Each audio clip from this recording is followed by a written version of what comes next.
Tai sveiki gyvi, jūs esat prisijungę prie Emotikos transliacijos, džiugu jūs matyt, iš tikrųjų nematom, bet žinom, kad jūs kažkur čia esate.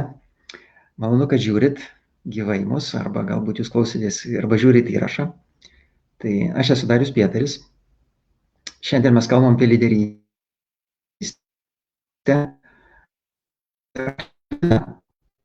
kuris pats to jau ir prisistatys. Ir man labai smalsu, nes Linas yra labai įdomus žmogus. Linai, pasakyk, kas esi. Sveiki, aš Linas Dungveckis, dirbu Karo akademijoje ir dirbu su lyderystė. Tai iš pradžių ėmiausi dėstyti lyderystės, bet tada supratau, kad paskaitos ir mokymas nelabai veda ten, kur mes norim, kad reikia daugiau praktinio, daugiau patyriminio mokymo. Ir dabar ne tai, kad dėstau lyderystę, bet organizuoju, kad lyderystės kultūra didėtų, klestėtų ir kad tie jauni vadai, kuriuos mes mokom, natūraliai užaugtų toj kultūroje, kurioje lyderystė yra kaip pavyzdys, kad nereiktų tai mokytis, o galima būtų imti pavyzdį. Šaunu. Ir tarp kitko, šiandien yra kariuomenės diena ir aš Liną jau pasveikinau, tai dabar visi, kas klausotės, žiūrit, tai irgi gyvai galit pasveikinti. Aš tikiu, kad Linas apsidžiaugs. Ir galit užduoti mums klausimus. Aišku, susijusius su lyderystė, klauskit, kiek galėsim, atsakysim. Jeigu neturėsit jūs klausimų, tai aš turėsiu klausimų visokiausių. Galbūt Linas turės klausimų man. Tai mes norim pasikalbėti apie lyderystę ir matyti tą pagrindinę temą, kaip ta lyderystė veda link rezultatų. Nu, tokia, nežinau, tema sritis. Bažanas sveikina tave su kariuomenės diena. Va, ir man gal norisi pradėti nuo tokio platesnio klausimo iš tolo. Nu, dabar mes kalbam apie lyderystę kariuomeniai. Vat kaip tu jauti, ar yra skirtumas arba kažkokie tai kiti dalykai kariuomeniai ir tam civiliniam gyvenime? Ir taip ir ne. Man, kai pradėjau dėstyti, pradėjau gilintis ir buvo didelis klausimas, nes yra toks, iš kariuomenės pusės yra toks, kad mes čia žinom, kaip vadovauti ir mūsų kitoks vadovavimas, pas mus kitokio reikia. Iš civilių yra dažnai toks, kad va čia kariuomeniai kažkas ypatingo ir gal iš jų galima pasimokyti ir tas yra populiarus, Sun Tzu knyga turbūt populiariausia karo menas, kur taikoma versle ir po to dar begalės knygų ir modelių, kurie pritaikomi. Bet kiek aš domėjausi ir ką aš atradau, tai kad principai yra tie patys, motivacija tokia pati, nes visi žmonės turi Maslovo piramidę, vienaip ar kitaip poreikiai yra vienodi. Ir kariuomeniai, kas skiriasi vado įgaliojimai, vadas turi daugiau įgaliojimų, bet kalbam daugiau apie operacijos sąlygas, ne apie kasdienybę. Ir vadas turi daugiau priemonių, čia kalbam apie skatinimą ir drausmės priemonės, bet vėl tai dažniausiai būna operacijose. Tuo tarpu, kas liečia kasdieninę veiklą, paprastai yra viskas labai tas pats. Galėtum nupiešti tą paveikslą, kas tau susidėliojo, bet kaip tu sakai, tyrinėjant ir stebint tą aplinką kariuomenės, kokie tie kritiniai aspektai lyderystės, kuriais norėtus pasidalinti? Tai mes ieškojom to kelio, to kurso, kas turi geriausią lyderystę, ką čia mes galėtumėm perimti. Ir taip užsidėjom beveik netyčia, sakom, reikia aplankyti amerikiečius, pasižiūrėti, kaip pas juos viskas vyksta su dideliais pinigais ir dideliais resursais. West Pointo Karo akademija, žymiausia turbūt pasaulyje. Ir tada, sakom, dar reikia į Suomiją užsukti, pažiūrėti, kaip jie viską daro daug paprasčiau. Ir iš tikrųjų labai tas pasiteisino, nes jau šiek tiek ir kitas kariuomenės, ir Kanadą, ir Britus, ir dar kelias, Izraelį. Bet amerikiečiai ir Suomiai tokios dvi kraštinės tokios šalis, kur amerikiečiai daro viską sudėtingai, bet tuo pačiu ir gerai. Tuo tarpu suomiai daro iš tikrųjų labai paprastai ir efektyviai. Tai ką mes darėme, mes pasiėmėm iš amerikiečių mokymą, tai yra temas, ką turi praeiti karininkas prieš tapdamas karininku, o iš suomių pasiėmėm praktiką, praktinį ugdymą. Pas jos praktika yra be galo tokia praktiška. Ir vienas iš pavyzdžių, jie sakom, kaip mokote mokyti. Nes karininkas iš esmės taikos metu yra mokytojas. Jis moko ir moko tą savo būrį, kad būtų kuo lengviau pasirengęs karo metu.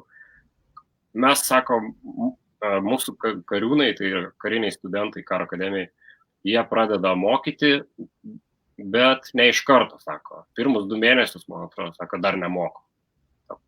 Tai jau 3-4 mėnesį jie jau pradeda mokyti vieni kitus. Ir taip tęsiasi visus 4 metus. Tai va čia tas jų požiūris į praktiką, kad ne po 4 metų, kai išeisi ir gausi savo pirmą būrį, ne tada prasidės praktika, bet praktika prasideda jau ten, jau būnant pirmakursiu. Kaip, pavyzdžiui, pasiečius labai priešingai yra pirmakursis, nuo seno buvo nieko vietoj, antrakursis vos gali pakelt galvą ir ten valdžią. Tai va, apie praktiką. O tas lyderystės modelis, tai mes iš Suomijų paėmėm, bet po to pradėjom pastebėti, kad ant to paties pastatyta ir Britų, ir amerikiečių, ir Izraelio, ir daugelio vakarų kariuomenių lyderystė, tai yra transformacinės lyderystės modelis. Jeigu trumpai, tai 4 jo kertiniai tokie akmenys, 4 elgesiai, ką vadovas turi daryti. Tai pirmas, čia galima Maslovo piramidę matyti juose. Taip pat pirmiausias tai yra girdėti kario problemas ir jas padėti spręsti. Paprasčiausiai, kad mažiau problemų ir galėtų eiti toliau mokytis, toliau kariauti arba toliau dirbti. Tada pačiam būti pavyzdžių ir patikimų vadovas, kad priimtų teisingus sprendimus ir gerbtų žmonės ir jie tada jo pradeda pasitikėti.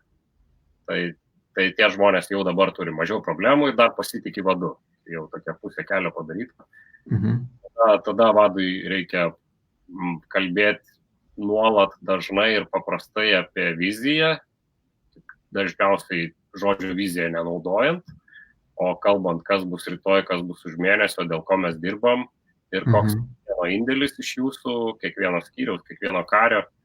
Ir tada visi supranta, kad jo tikslas svarbus ir aišku, kaip mes jį pasieksim ir aš turiu jame rolę. O jeigu jos nepadarysiu, tai visa komanda nepadarys. Tada labai aišku pasidaro, kad reikia daryti. Nors ir kartu norim tą darbą daryti, nebūtinai čia užsidega didelė motivacija, bet pasipriešinimas mažėja, kai supranti, kodėl reikia šito darbo. Tas trečias vadovo darbas yra komunikuoti tą viziją. Ir 4, pats sunkiausias yra, kad kai jau viskas aišku, ką daryti, vadovas turi atleidinėti rankas, atleidinėti kontrolę ir leisti žmonėms galvoti pirmiausiai, sugalvoti variantus, tada leisti bandyti tos variantus, ir leisti suklysti, kur galima, kur nėra baisu, ir padėti iš tų klaidų mokytis. Tai dažnai tam yra kritika, kad čia negalima, pas mus niekur klysti, viskas kainuoja ir kiekviena klaida kainuoja. Bet kiekvienoje veikloje rasim mažų dalykų, kur gali patys žmonės spręsti, daryti ir nieko baisaus nebus, jeigu jis padarys ne visai taip, kaip vadovas būtų padaręs. Nes tik toks kelias yra į darbuotojų iniciatyvą. Jeigu mes nepaleidžiam kontrolės, jeigu laikom, kontroliuojam, tai iniciatyva vis mažėja ir galų gale gaunasi, kad vienas tik tai pas mus ir begalvoja komanda. Tai va toks yra modelis ir labai paprastas, 4 dalykai ir daugam labai tinka. Dabar ką aš girdžiu, yra labai įdomus man momentas. Šiaip kariuomenė dažniausiai, daugeliui, sakyčiau taip ir daugeliu iš tų, kas klausosi dabar, asocijuojasi su labiau to pasirinkimo nebuvimu. Yra įsakymas, yra tvarka, yra struktūra ir, tu eini darai tai, ką tau pasakė, tu turi padaryti. Tai šiek tiek neįprasta, kad, pavyzdžiui, karys jisai turi galimybę rinktis, ir daryti tas klaidas. Kaip ten, kiek tos laisvės iš tikrųjų yra?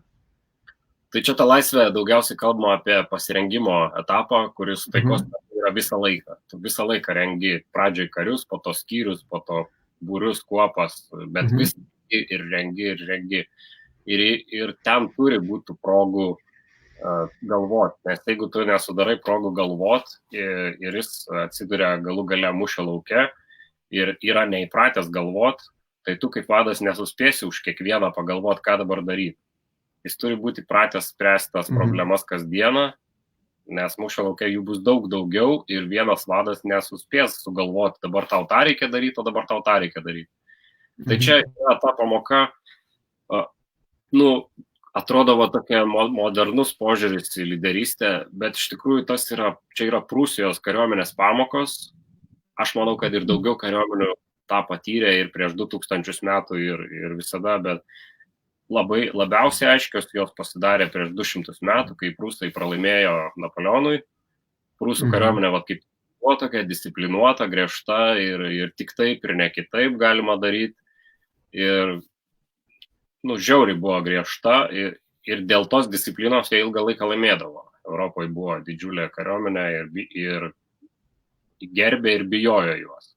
Bet Napoleonas atėjo su biški kitokia, su kariuomenė, kuri labiau motyvuota ir savarankiškai sprendžia problemas ir juos nugalėjo, būdamas dvigubai mažesnis, turėdamas dvigubai mažesnę kariuomenę. Tada prūsai suprato, pasitaisė, reformavo kariuomenę per 9 metus ir pasidarė tokią kariavimo ir vadovavimo tokią taktiką, kurią 200 metų kopijuojam visos vakarų valstybės, kariuomenės ir iki galo ir moksliniai tyrimai, ir nemoksliniai iki šiol rašo, kad iki galo nukopijuoti vokiečių dar iki šiol nepavyko jokiai kariuomeniai. Būtent šito, kad nustatom tikslą labai aišku ir leidžiam tai komandai improvizuoti. Būtent to leidimo improvizuoti daugiausiai trūksta, ypač amerikiečių kariuomenė labai vargsta su tuo, nes jie yra įpratę gyventi tokiai managerial, dabar kaip čia išversti, tokiai vadybiniai sistemoje, kur viskas yra aprašyta, tiek daug vadovėlių, kad visų įvykdyti neįmanoma. Ir jiems paleisti kontrolę yra beveik be šansų ir su to jie labai vargsta. Bet tas įrodyta, prūsai tą įrodė ir dabar daugelis tyrimų tiek karybos, tiek vadybos, tiek inovacijų organizacijose rodo tą patį, kad jeigu nori, kad daugiau žmonių galvotų, turi paleidinėti kontrolę. Gal ne tiek kontrolę, tokį smulkmenišką vadovavimą. Atsisakyti turi smulkmenišką vadovavimą, nes jeigu tu stovi už nugaros ir žiūri ir sakai ne taip, dabar taip, tada žmonėms noras kažką tai galvoti, sukurti geriau, patobulinti labai stipriai mažėja. Ja, tai turbūt. Aš vis domiuosi tą karo istoriją ir mano tas laikotarpis, kuris man pats yra įdomiausias, tai yra Antras pasaulinis karas. Ir aš vis užtinku apie tai, kaip vokiečių kariuomeniai buvo treniruojami žmonės ir kaip rengiami karininkai. Tai tai, ką sakai, labai, labai rezonuoja. Man labai tokio, kaip nekeista, tas buvo labai žmogiška struktūra, jo į žmogų orientuota. Ne? Užkliuvo iš to rengimo, iš to, ką paskaitai. Kaip sakai? Kas užkliuvo iš to būtent karininkų rengimo vokiečių, kur pats skaitai? Vienas, kad labai, labai ilgas procesas, kad Wehrmachto karininkas iki tos savo karininko karjeros pradžios turėjo nueiti labai ilgą kelią. Ne? Ir pavyzdžiui, tai, kad jis, kaip lūkestis, iš jo tikimasi buvo, kad jisai turės kontaktą su kiekvienu kariu. Kuris yra ir, ta prasme, to bendravimo žmogus su žmogum labai daug yra ir to žmogiško ryšio. Tiek karininko su kariais, tiek karių tarpusavyje. Tai tas man buvo, nežinau, šiek tiek netikėta. Tai žinant to meto kultūrą, žinai, Vokietijos, taip. Ir matyt, kad dėl to jie buvo viena iš sėkmingesnių karinių struktūrų. Nežinau, kaip tavo tas galvojimas apie tai yra. Aš tiek daug gal neskaičiau, kaip atrodė karyba, bet iš vadovavimo pusės ir iš parengimo žmonių arba karių ir karininkų, tai tas pas juos toks kartojasi žodis joy of taking initiative arba kaip čia net ne laimė, net ne džiaugsmas, kažkoks noras imtis iniciatyvos. Pas juos toks didžiulis noras imtis iniciatyvos ir jis neatsiranda taip staiga, kaip pasako vadas, dabar mes visi būsim iniciatyvus, visi turit būti iniciatyvus. Čia už šitos frazės buvo turbūt pusė organizacijų, man atrodo, kas antra tikrai užkliuvo, kai vadovai nori, kad jie būtų pas mane iniciatyvesni tie vadovai arba vadai ir jie vis tiek nėra tokie iniciatyvus, nes iki šitos iniciatyvos yra daug kelio, daug reikia tą žmogų parengti, tikrai patikrinti daug kartų, duoti jam grįžtamą ryšio, kai jis tikrai turi mokėti tos darbus daryti ir tik tada gali atleisti rankas ir leisti jam aukti tada pačiam. Tai va pas juos tas buvo tikrai pasiekta, bet pasiekta ne šiaip savo, kad davė laisvę iniciatyvai, bet pasiekta tuo, kad dar viena frazė, kur kartojas yra, kad jie kaip čia beveik sirgo profesionalumu. Kariuomenė ėjo iš proto dėl profesionalumo, nuo karininko iki eilinio kario. Ir tada, kai tu turi pasirengęs tikrai gerus profesionalus, tu gali atleidinėti tą kontrolę, nes jie žino savo darbą, jiem nereikia smulkmeniškai vadovauti. Tai va tokie dalykai man užkliuvo, kurie dabar organizaciniai kultūroje yra siekiami turbūt kiekvienos organizacijos, kurioje yra supratimas, kas yra įsitraukimas, kas yra motyvacija ir kaip jį lemia rezultatą organizacijų. Ir man atrodo, daugelis organizacijų, kurios tą suvokia, vienaip ar kitaip to siekia. Ir ten yra geras pavyzdys, bet mes dažnai pasiklystam, kaip ir amerikiečių kariuomenė, pasiklystam visokiose programuose, visokiose rodikliuose, ir matuojam daug ką, darom iš karto daug programų ir po to stebimės, kur čia dingo ta iniciatyva žmonių. O jeigu tai perkelt į tą kasdienybę eilinės lietuviškos organizacijos, kokį tu patarimą arba patarimus duotum vadovui, kaip padaryti, kad būtų tos iniciatyvos daugiau, kad rastųsi ta iniciatyva arba kad ugdytųsi iniciatyva pas žmonės? Tai čia kaip su motivacija turbūt sako, kaip motyvuoti žmonės. Tai lengviausias patarimas, tik sunkiai padaromas yra, kad nustokit demotyvuoti. Tai čia su iniciatyva tas pats, nustokit duoti per nagus ir iniciatyva didės. Arba čia su paprastais pavyzdžiais, gal man patinka tie vaikų batų užsirišimai ir aš vis naudoju tą pavyzdį. Bet po to suprantu, kad dabar vis mažiau vaikų turi batus su raišteliais ir daug pavyzdys. Bet jeigu prisimtumėm, vis tiek turim tokių batų, tai jeigu mes vaikui kiekvieną rytą užrišinėjom batus prieš mokyklą ir visą laiką, aišku, nėra laiko, nes vėluojam, tai turim greitai ir niekad jam neleidžiam pačiam užsirišti. Jis niekad neleidžiam. Ir tada jam ten duoti iniciatyvos, kokiu būdu jis nori užsirišti tos raištelius, kaip ir neišeina, nes jis nemoka užsirišti.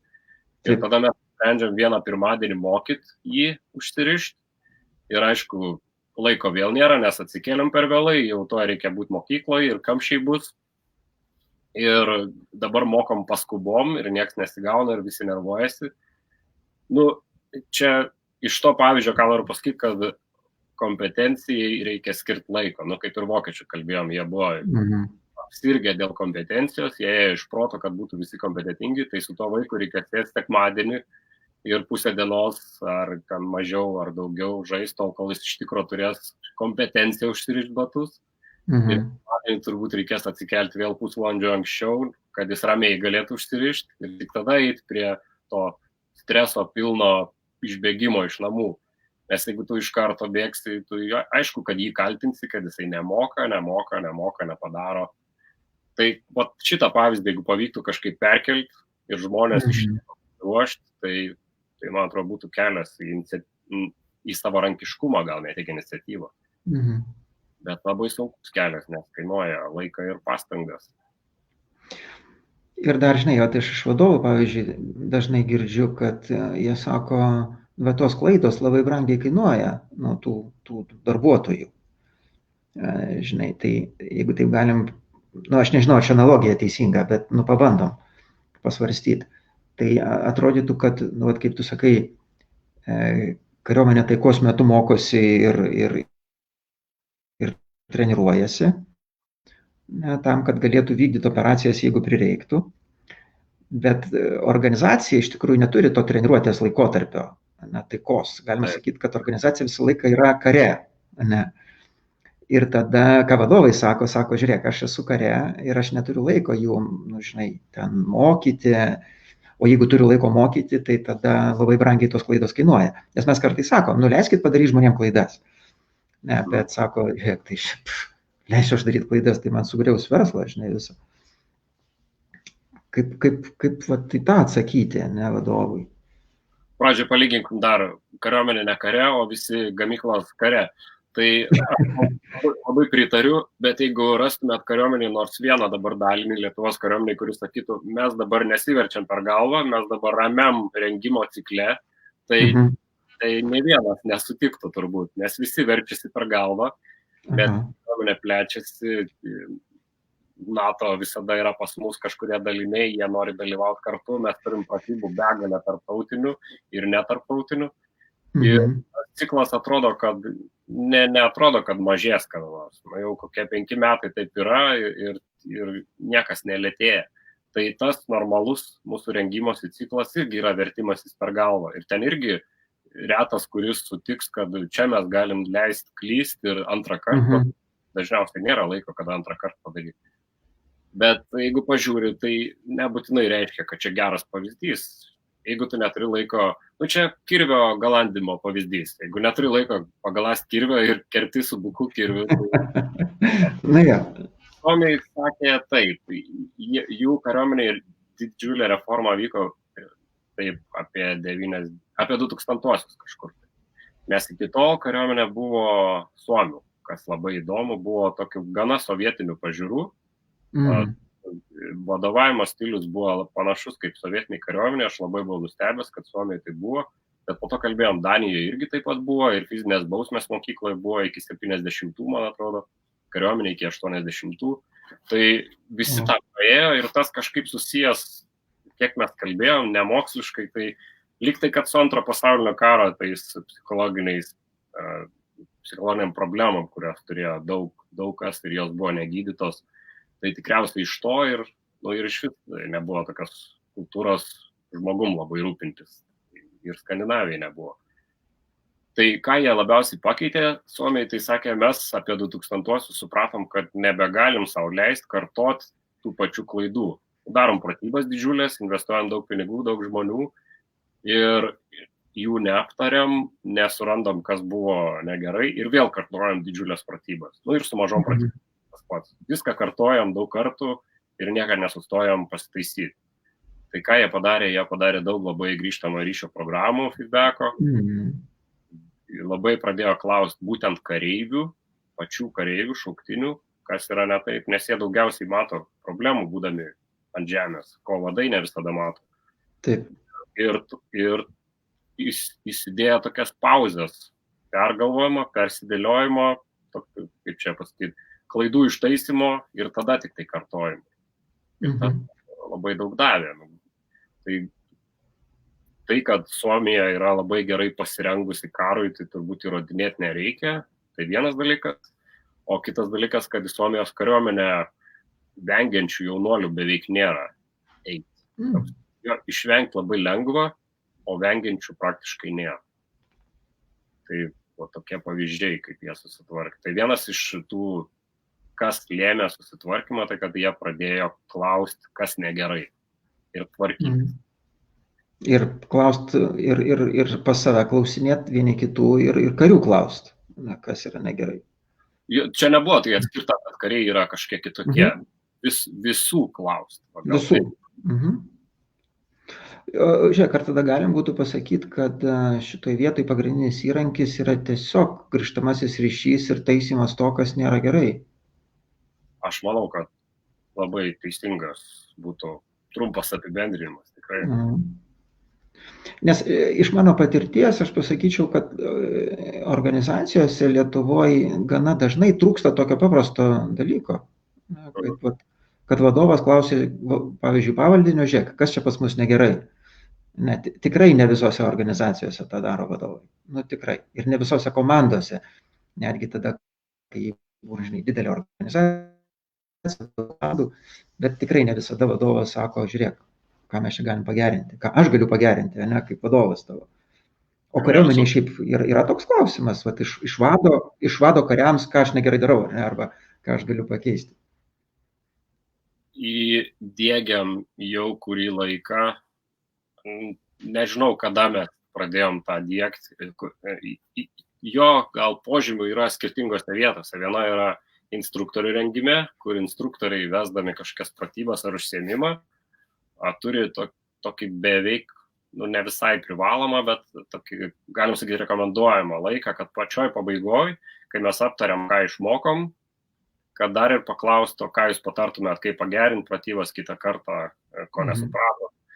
Tai šito kanalu tas eina, nebūtinai masiškai, ne visi tą daro, bet vis daugiau tą daro.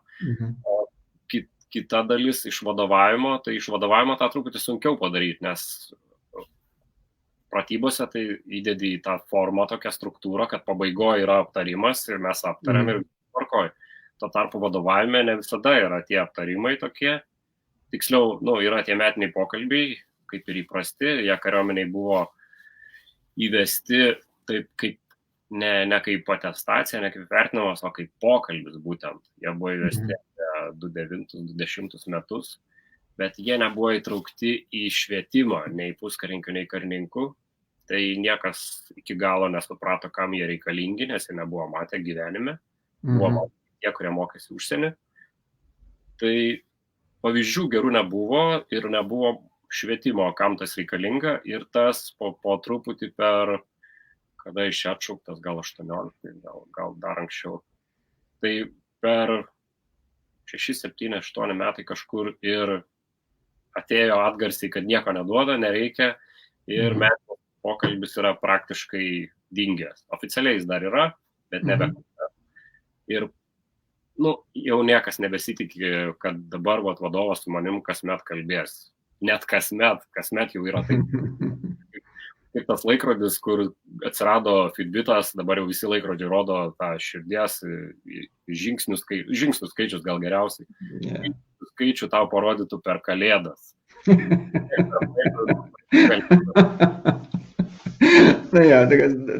Daug naudos iš to neturėtų. Norim žinot kiekvieną dieną ir kelis kartus, kiek dar liko čia. Taip. Tai tas metinis pokalbis va toks. Bet mes, ką darom, tai per karo akademiją dabar per vadų tą rengimą ir kariūnai yra vadai jau nuo 2 kurso, turi mažas komandas ir juos mokom ir padedam, kad jie tos pokalbius turėtų dažnai ir neformalius. Tai nėra niekur pildomi pokalbiai, neturi savo griežtos struktūros, bet yra skirti iš esmės, kad padėti kariui išsispręsti problemas, kad jis galėtų kitą dieną, savaitę ar mėnesį toliau gerai dirbti, mokytis. Tai kultūra diegiam, kuri nėra užrašyta kažkur. Toks mano pastebėjimas apie metinius pokalbius. Šiaip dabar tendencija pasaulinė yra tuos metinius pokalbius nebedaryti metinių pokalbių. Nueinama nuo tos praktikos. Ne dėl to, kad čia, žinai, nereikalingi jie, bet dėl to, kad reikia dažniau šnekėtis. Va tai, kad tu dabar sakai, labai taikliai apibūdina tą tendenciją. Tai reiškia, kad mes dabar norim iš vadovo, kad jisai nuolat palaikytų kontaktą su žmogum ir tas metinis pokalbis, jisai nebėra, žinai, kertinis elementas visų metų, kada mes susėdam ir pasišnekam, tai kaip čia sekėsi per metus, žinai. Pameni vasarį, ten vasarį. Ja, tai aišku, tie metiniai pokalbiai jie išlieka, bet jų tada trupučiuką ir svoris, ir tikslingumas yra truputį kitoks. Mes apžvelgiam metus, pasižiūrim, apibendrinam tą metų rezultatą ir nusimatom gairės kitiems metams, bet jisai nebetekęs to, žinai, veiklos vertinimo, nes mes nuolat tą kalbam ir tas grįžtamas ryšys nuolatinis yra.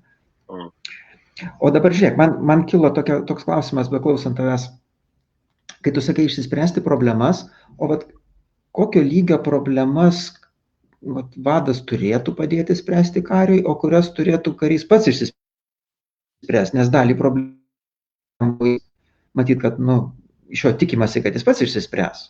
Kaip su tom problemom? Mes taip dėliojam, taip vedam prie to, kad jeigu karys atnešia problemą vadui, kad vadas kažką turėtų padėti. Nes jeigu vadas nepadeda... Pavyzdžiui, kaip kokį nors pavyzdį, kad būtų vaizdu. Galų gale kokį nors visai primityvų, batai spaudžia, man išdavė per mažus batus, ar ne? Tai galėtum ir pats nueiti pas sandėlininką ir pabandyti išsispręsti, bet jeigu jau karys atėjo, jeigu jau jam kažkodėl išdrįso ateiti, pasakė teisybę, tikrą problemą pasakė vadui, yra vertybė, nes vadui žinot problemas yra labai geras dalykas, nes gana dažnai, ypač aukštesni vadai, kai apsistato tą hierarchinę grandinę, kuri nebeneša blogų naujienų, tik geras, jie pradeda nebežinoti tikrų problemų. Tai geriau nuo pradžios ugdyti, kad jūs sakykit, kas yra negerai ir mes spręsim. O tas spręsim, tai neturi pats vadas būtinai nueiti pas sandėlininką ir paimti tuos batus. Tai jis gali eiti coachingo būdu, kad klaustų, kaip čia galėtumėm, koks būtų tavo pirmas žingsnis, kad pagerėtų situacija. Ir tą mokom, tai čia taip trumpai nepristatysi, aišku, iki to, į ką gali kreiptis, kas tau galėtų padėti, čia vėl biški link į coachingo pusę. Arba jau tokiu rimtesniu atveju vadas sako, aš pakalbėsiu su kažkuo. Tokia pagalba gali būti. Bet mes taip einam prie to, kad vado perėmimai problemų būtų retesni, kad nebūtų dažnai. Nes iš vienos pusės vadui lengva perimti problemą ir jis čia pasirodo geras, bet iš kitos pusės jis užsikraus daug problemų, turės mažiau laiko, o kita vertus jis neugdys savarankiško kario. Čia yra didžioji problema. O mes norime savarankiškumo ir iniciatyvos, kur galų gale mūšyje duos greitį, o greitis pergalę dažniausiai duoda. Tam reikia savarankiškų žmonių. Ir turi padėti, bet to pačiu neišspręsti pats vienas. Čia nelengva tą balansą surasti tokį, kada ir nepadėti, ir to pačiu išsispręsti turi. Aš turiu omeny, kad padėti reikia. Padėti priimti, išklausyti, kartu ieškoti sprendimų, tai čia jau pagalba yra. Aš gal taip vertinčiau tą, kada padėjo, jeigu karys išėjęs galvoja, kad padėjo, nukreipė, man dabar lengviau. Kada nepadėjo, jeigu man yra vienodai arba sunkiau, tada nepadėjo. Taip. Ir čia matyt irgi tas reiškia, kad pamažu mes galim mokinti tą žmogų patį spręstis problemas. Jo. Ta prasme, kai atsiras kitą kartą tokia pati problema, tai jau aišku, ką daryti, ne? O tada galbūt galim daryti kokį nors apibendrinimą, kaip tokio pobūdžio visas problemas spręsti. Batai spaudžia, ne? Gerai vienas. Ten, žinai, kepurė kiaura, žinai, kažkas, ta prasme, kažkokios įrangos trūksta, dar kažko, tai jau aišku, kur ieškoti to sprendimo. Čia, toks supaprastinimas truputėlį, bet vis tiek, ne? Jo, mes tokio, kad apibendrinimo, kad mes 6 kartus kalbėjom ir tau sprendėm problemas ir tau turėjo gimti algoritmas galvoj, dabar kaip spręsti. Bet taip, aš dabar pagalvojau, turbūt mes tikimės, kad pačiam susidėlios. Žinai, kad 3 kartus vadas padėjo panašių būdų spręsti, 4 kartą tu pats pagalvoji, taigi taip darėm, tai ir dabar išsispręs. Turbūt mes taip pat galvojam, kad natūraliai susidėlios. Čia matyt padėtų kartais, irgi iš mano patirties, kartais tie žmonės labai konkretus yra, konkretaus mąstymo. Yra toks posakis, sakoma kartais. Tai kai kurie žmonės mato platesnį vaizdą, kiti jie būna labai konkretus. Tai kartais aš girdžiu, nu, tai, žinai, sprendžiam kažkokią tai problemą kliento ir jisai sako, jo, tai aš suprantu, duodi pavyzdį kokį nors, tai jo, tai aš suprantu tą pavyzdį, tai jie tai taip išsisprendžia, bet pas mane, kaip mano išspręst, nors, žiūrėk, principas taigi tas pats, ne visiškai. Tai kartais tenka pasakyti, nu, taip, žiūrėk, tau reikia spręsti, taip, taip ir taip, taip kaip pas tave, ne? Taip. Na, toks pavyzdys, žinai. Tai būna tokie momentai pas mus, mes kaip tik dabar įdėginėjom coachingą ir būtent mokom vadus mokėti tą taikyti paprastų būdų per paprastus pokalbius. Bet kartais ir dėl vieno, ir dėl kito kyla tas, kad karys sako, nu bet gal gali pasakyti, kaip daryti, nebeklausinti. Stengiamės atskirti coachingą nuo mentorystės. Kada yra coachas ir jis tik tai veda, pats nežinodamas atsakymą, bet jis sako, nu, kur tu galėtum rasti pagalbos, kas tau galėtų padėti, koks būtų pirmas žingsnis, kad padėtų spręsti problemą. Bet kartais reikia tos mentorystės, kad mes neturim laiko, sandėlininkas yra kabinete numeris tas ir toj bus nuo 8, nueik ir pasims. Tai abu variantai geri, bet jeigu mes norim ugdyti savarankiškumą, tai kai turim laiko, turim rinktis coachingo būdą. Nes vien mentorystę mes išugdysim tik tai gerus pavaldinius, bet ne savarankiškus pavaldinius. Ja, čia geras pastebėjimas labai. Aš dabar prisiminiau, kažkokia buvo laida, kur žvaigždės ten kariuomenės kažkokioj veikloj dalyvavo ir aš atsimenu, kažkuris tai ten iš jų ten guli su ginklu ar apkase, ar po medžiu ir instruktorius pasilenkęs prie jo sako, nu tai ką ketini daryti dabar. Tai aš dabar suprantu, kad ten buvo coachingo pokalbis, iš tikrųjų realiai aš, žinai, nežiūrėjau to atidžiai, bet nu, aš atsimenu, nu, tai sako jam, nu gerai, tai kaip vertini situaciją ir ką dabar ketini daryti, žinai, toliau, koks tavo kitas žingsnis. Jo, man atrodo, geri instruktoriai, geri mokytojai tą daro netyčia, tą coachingą daro savaime, net nesuvokdami ir tas yra geriausia. O man dar smalsu grįžtant truputėlį atgal. Tu sakei, kad kol kas nei vienai kariuomeniai rimtai nepavyko nukopijuoti to prūsiško efektyvumo modelio. Davei pavyzdį amerikiečių kariuomenės, bet kodėl taip sunku yra? Nu, amerikiečių suprantu, ne, ta vadybinė sritis, o kaip kitoms, dėl ko, iš kur tas sudėtingumas pareina? Man atrodo, iš tos labai paprastos baimės paleist kontrolę.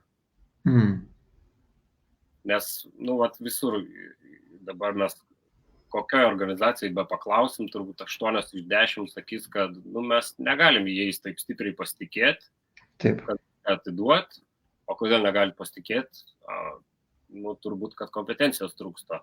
Nu, aš taip galvoju, nu, yra 2 variantai, ko gali trūkti, kad nepasitikėtum. Arba nemoka darbo daryti iki galo, nu, pavyzdžiui, kintančiam sąlygom to pačio darbo nemoka daryti gerai, arba, nu, nėra išbandyta. Arba kitas dalykas yra vertybės. Tai yra, jeigu nekontroliuosi, tai nedarys apskritai, nors ir moka. Taip. Dvi pusės, žinai. Negali pasitikėti to žmogum kaip dalim organizacijos, pavyzdžiui, kad jis neatstovaus organizacijos ten kažkur. Nu, tai žiūrėk, jeigu į kariuomenę perkel, nu, tai karys nevykdys užduoties, reiškia, jisai pasitrauks, žinai, iš savo vietos. Jo, arba mėgos tuo metu. Jo, arba mėgos. Jam reikia stebėti, ar ten pranešinėti, ar kažką daryti, bet nėra kodas ir jis miega. Tai va tos didžiosios problemos yra, jeigu sugebėtumėm įveikti ir kompetenciją duoti, ir dar pasitikėti kaip žmogum, kad jis tikrai darys ir nestebimas, tada ir nebūtų tos problemos. Dabar reikia tikras būdus, kaip tą pasiekti. Ir man atrodo, kompetenciją lengviau pasiekti, tą žmogišką pasitikėjimą sunkiau. Tikrai taip. Manau, kad tikrai taip. Nes kompetenciją lengva pamatuoti, palyginus lengva. O tą pasitikėjimą pamatuoti yra žymiai sudėtingiau ir tu nežinai kartais tas veiksmas, ar jisai didina pasitikėjimą, ar mažina pasitikėjimą. Ir galų gale, nu, sakai vadovui, nu tai gerai, dabar padarykim ką nors, kad darbuotojai labiau pasitikėtų tavim, ar ne, kaip žmogum, arba organizacija kaip tokia. Ir nepaprastas atsakymas, ką daryti. Nu, o tai kaip padaryti, kad manim pasitikėtų, žinai. Mhm. O kaip va ta pasitikėjimo,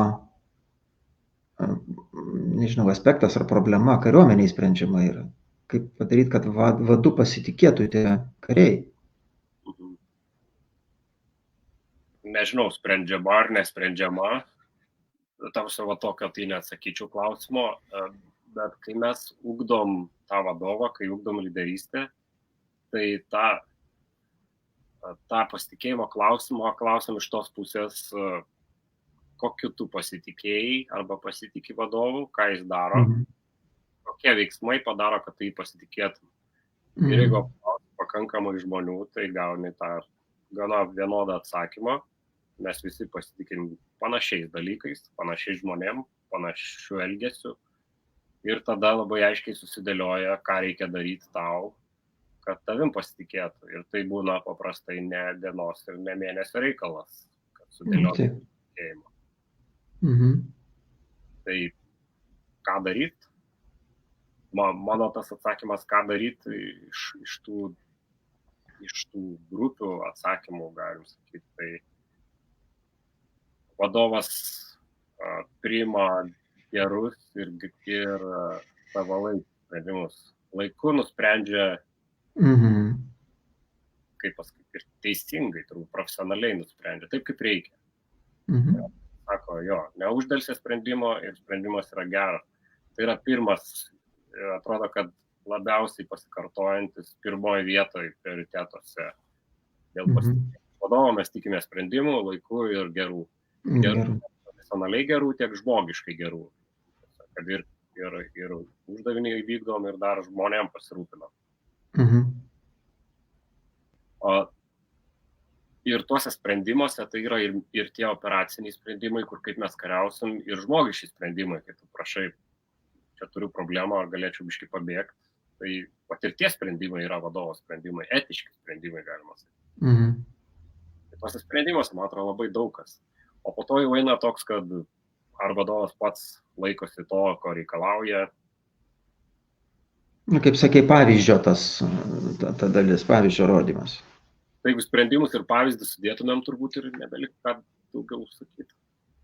Ir dabar žiūrėk, čia tokia yra viena aplinkybė, kad tie sprendimai, dalis sprendimų vis tiek bus neteisingi.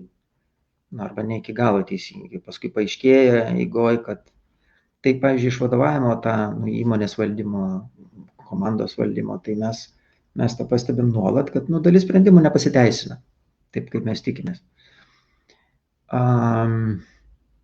Tai tikėtina, kad kariuomenė irgi, žinai, negali tikėtis, kad visi sprendimai bus teisingi, ne, paskui paaiškėja, kad reikėjo kitaip, dėl įvairiausių priežasčių.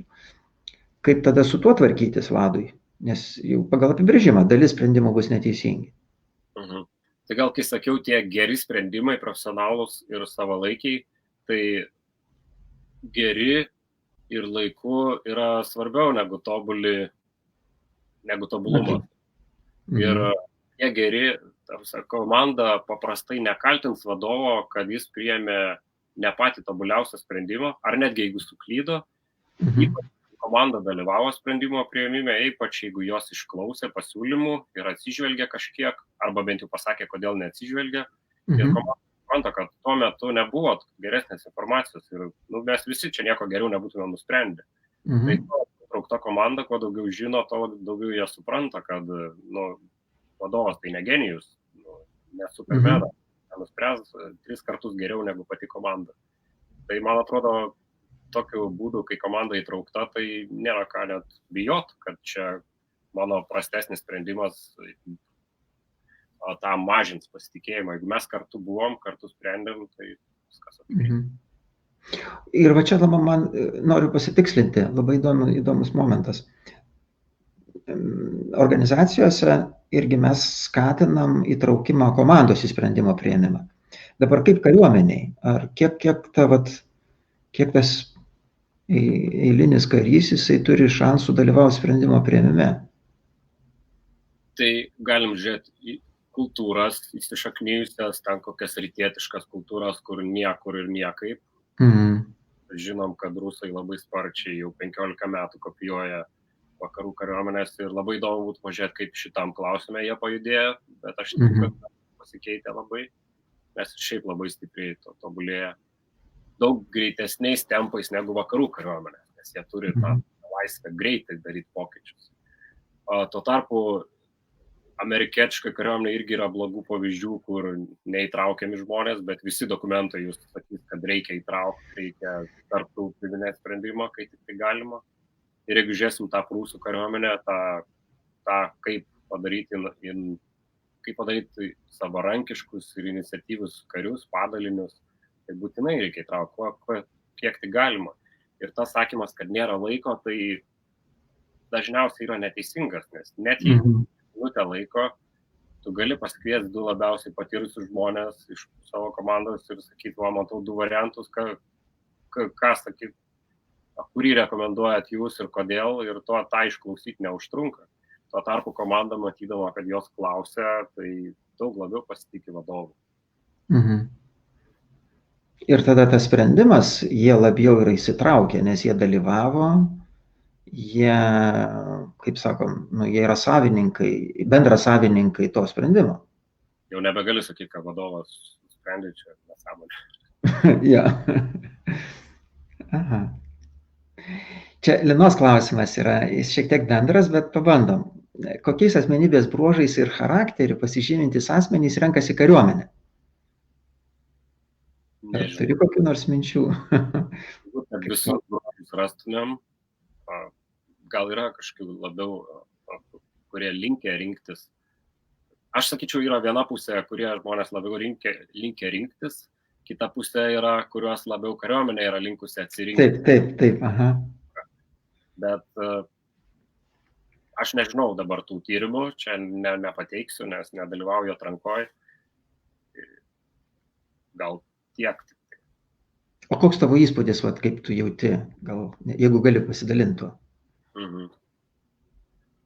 Nu ką mes matom, pas mus ateina daugiau žmonių iš tų, kurie jau bandė kažką, pavyzdžiui, Šaulių sąjunga,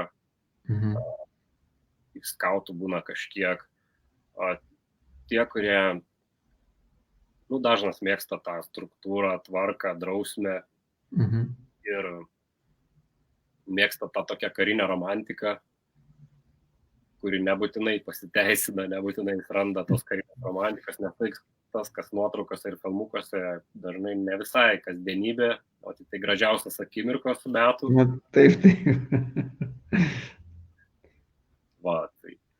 Bet ateina visokiausi į karo akademiją, visokiausios asmenybės ir su visokiais reikia dirbti. Ir patys kariūnai, kai vadovauja, patys savo kolegoms irgi supranta, kokių skirtingų žmonių yra. Ir dar įvairesnių yra šauktinių tarpe, kur atrankos praktiškai nėra. Tai labai įvairi ta kariuomenė ir man atrodo, negalim būti apibrėžti, kad tokie ateina į kariuomenę, o tokie ne. O irgi lyderio, matyt, čia tema, lyderystės tema. Tai kaip su tai skirtingumais vadas tvarkosi, arba kaip jūs mokinat jį tvarkytis, nes žmonės yra skirtingi, jie skirtingos asmenybės, skirtingi elgesio stiliai, skirtingos vertybės netgi. Kaip tą vadą jūs mokot tvarkytis su tais skirtingumais? O ką reiškia tvarkytis, tada pasitikslinsiu?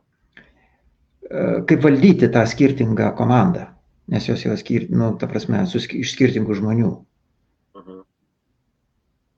Aš galvoju, man tas klausimas, kur dažnai būna kursuose, ten tos skirtingos komandos valdymas arba diversity ir panašiai tie visi dalykai, kažkaip kariuomenėje nėra tokie aštrus, gal kol kas, arba man pačiam neužkliūva taip stipriai.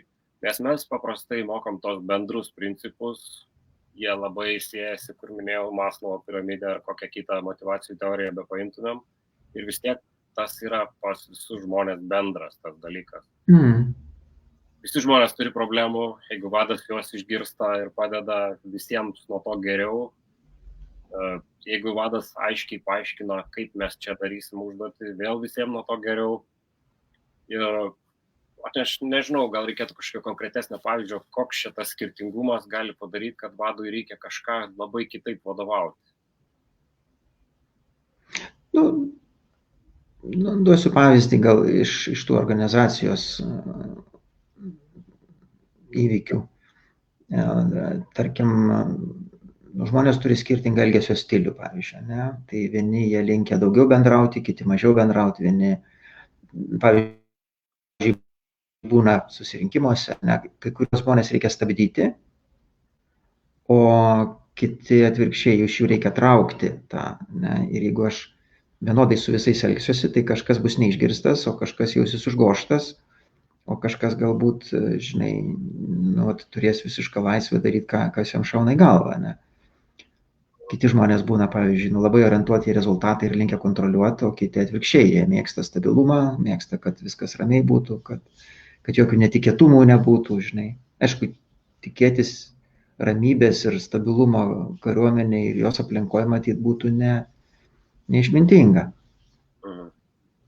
Tai gal nuo pirmo, nuo to introvertų ir ekstravertų arba daug šnekančių, tai aptarimų metu yra, čia iš amerikiečių aptarimų, after action review vadinasi, aptarimas po įvykio arba po veiklos. Tai ten skatinami instruktoriai yra pirštu parodyti tuos, kurie nekalbėjo, nes reikia iš visų, ką visi matė, kas buvo negerai. Ir tas pirštų parodimas, automatiškai įtraukiam tos, kurie mažiau kalba, o apie daug kalbančio sumažinimą kažkaip tokia nėra užstrigę, kad aš pats susiduriu su tuo dažnai. Tokios politikos neturim, kaip čia daryti, kad mažiau kalbėtų, bet turim kaip daryti, kad daugiau kalbėtų, kad mes turim komandą, turim paklausti ar aptarimą. Kas man pavyksta, pavyzdžiui, su daug kalbančiais, tai jeigu mes ilgai bendraujam, bent jau dieną, dvi, ne valandą, tai mes pasikalbam, kad dažniausiai žmonės supranta patys, kad jie užima pusę eterio laiko ir aš, bet tau kaip vadui tas po to turės neigiamų tokių pasiekmių, nes tu mažiau girdėsi komandos ir komanda yra pasitikėti. Tai kaip tu gali panaudoti tą savo aktyvumą ir mokėjimą bendrauti. Tai dažniausiai mes random tą sprendimą, kuris būna kažkas panašaus kaip jis, patampa tokio antruoju moderatorium. Jis tada, kai nori pasisakyti, apsidairo, kad kas labiausiai tyli ir jis duria pirštą. Ir tada visiems gerai išmoko naujai, man nereikia pastabdyti ir tada grupė visa dalyvauja. Airinos klausimas yra. Linai, koks tavo požiūris į emocijas kariuomeniai, į jų reiškimą ir į kalbėjimą apie emocijas? Kalbėjimo apie emocijas gal dar nedaug.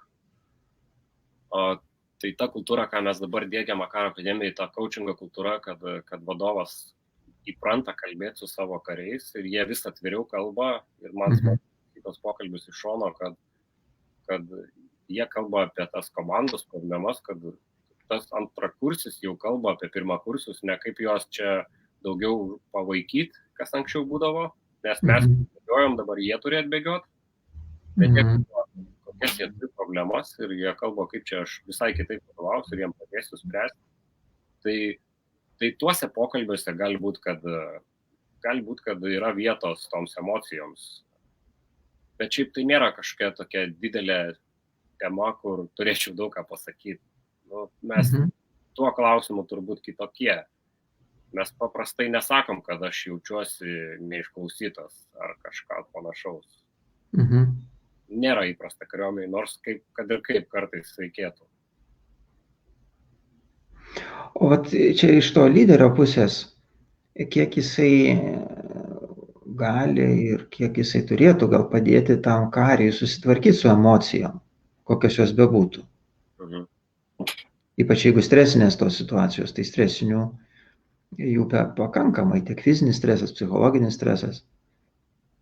Tai gali būti, žinai, jos užaštrėja paprastai tos neigiamos emocijos ir ten gali būti baimė, gali būti pyktis, susierzinimas, gali būti nusivylimas.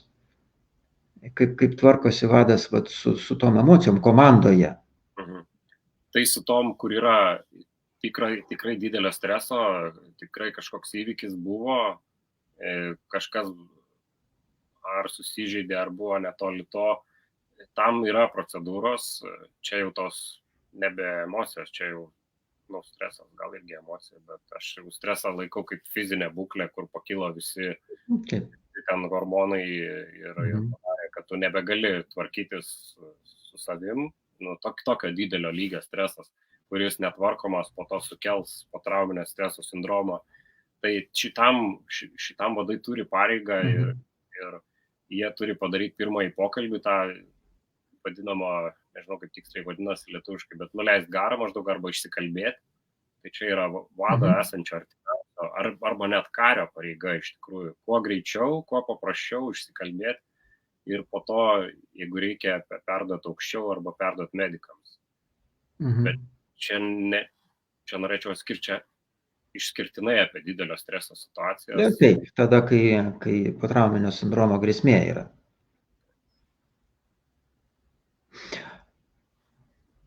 Duosiu pavyzdį iš organizacijos ryties. Pavyzdžiui, yra žmogus, kuris yra, kaip pasakyti, nebepasitikė savim, savo gebėjimais, žinai, kaip būna viena nesėkmė, antra nesėkmė, trečia nesėkmė ir tada nusvyra rankos tam žmogui ir jisai sako, aš nieko nemoku, nieko nesugebu, man nesigauna, akis užgesta, energija dingsta. Ir dažnai tos emocijos tai yra labiau, žinai, nusivylimas, nepasitikėjimas savim. Tai čia yra emocijos, žinai. Tai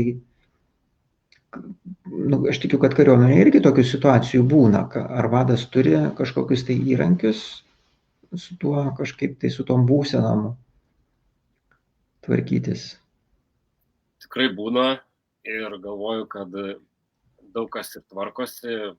Pirmi pokalbiai vis tiek būna artimiausia ir tiesioginio vado, kad tik tai čia nuo jo praeities ir gebėjimų priklauso, ar jis labiau eis to coachingo stiliumi, žinai, kad padėti žmogui susivokti, ar jis labiau sakys, kad va, tu čia dabar eik tą padaryk ir tau bus geriau.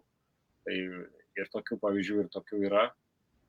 Ar turi įrankių, tai nežinau, kas gali būti įrankis tame. Tai man atrodo, pokalbio gebėjimas išklausyti ir pradžioj bent jau išklausyti, išgirsti ir dar patraukti, kad dar jis kalbėtų, man atrodo, tas pirmas įgūdis. O po to jau įgūdis gal antras būtų, kur nukreipti, koks sekantis žingsnis.